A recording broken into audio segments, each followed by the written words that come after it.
Hello, everybody. I'm Jacquelyn Ford Morie. I have been working in the immersive world space for about 30 years now.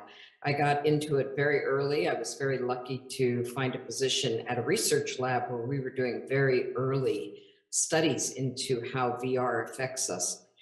Currently, I have a small company that does both building of virtual reality spaces for various purposes, as well as consulting for different groups that need consulting in that area.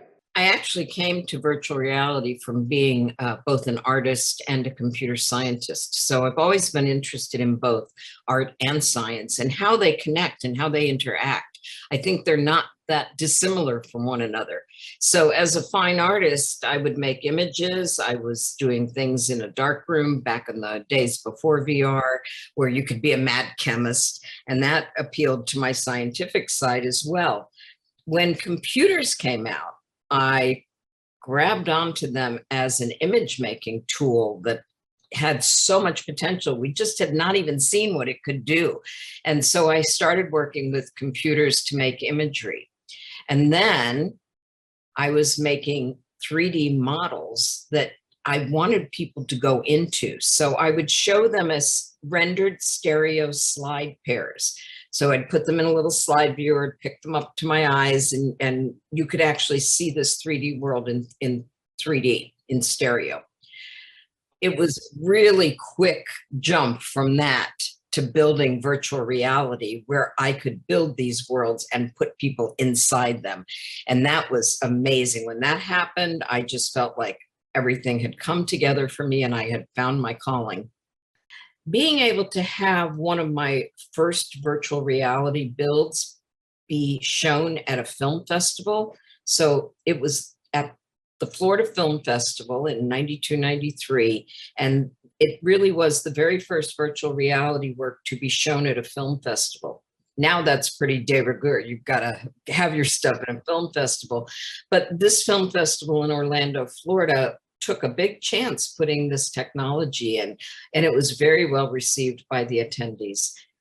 Beyond that, I think some of the accomplishments I've had include getting a PhD in this work, because that was pretty early. Being able to combine my love of computer science and art and make it something that not only charted the course of how we got to where we were, but put a path out there for people to follow to be able to do their own thing. And when I finished that PhD, VR was pretty much dead at that point. I mean, it was still being looked at in research labs, but it wasn't out there in the public face. So it was going to be another 6, 7 years before we got the Oculus Rift and things started happening again. So I really thought that that PhD was encapsulating everything I knew about VR just to put it on the shelf. I didn't know it was going to come roaring back. And then while it was sort of not in the public face, I had the opportunity to do a project for NASA.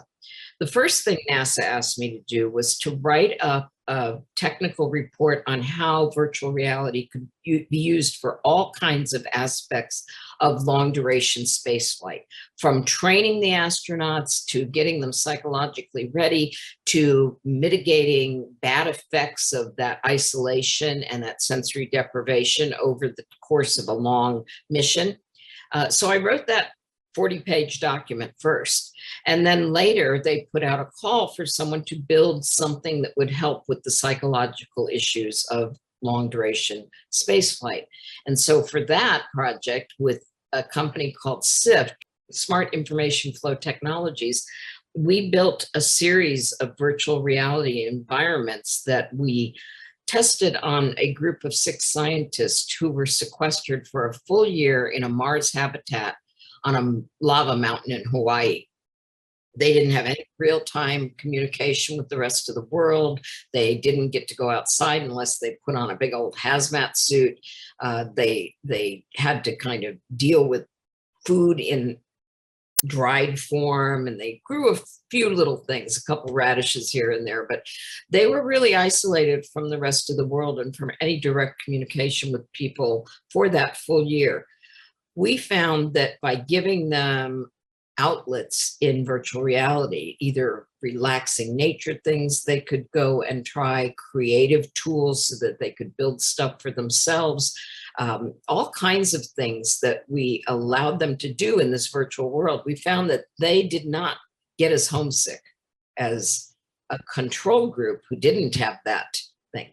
Now, this was really early on, and we were using as a test bed the OpenSim platform. So this was sort of the virtual world stuff, because VR was still just coming out. In fact, when we put this into the Mars habitat with the scientists, we put it in with the DK1 headset. That's how early it was. And during that year, more commercial form came out, but we couldn't go in and change it out because they didn't have any communication with the outside world that was in real time. Nobody could go up and swap out equipment. We also gave them a really interesting function, which was to be able to record their avatar doing something in the virtual world and leave a little recording disc, which looked like the Tron identity disc from the movie Tron. And they could leave that there, and they would go in, the scientists could go into the virtual ecosystem on like Monday, Wednesday, Friday. And their friends and family could come in on Tuesday, Thursday, Saturday. And because they didn't have real-time communication, they couldn't be in together, but they could leave these messages for the other side. And if you came in and it was your birthday, perhaps, and you clicked on one of those little Tron recording discs, your friend's avatar would jump up and sing happy birthday to you. So it did help ease that isolation. I've always wanted to take technology and make it meaningful for people. I think too much of it is just about the tech itself, whether it's coding or technical images or empty worlds for virtual reality. It's all about pixels and pushing frame rate and things like that. And while that's important for believability, perhaps, and for cognitive realism, the important thing is, what is the content of these spaces so that they actually have meaning for us as human beings? And if we don't have that, all the technology in the world doesn't get us anywhere.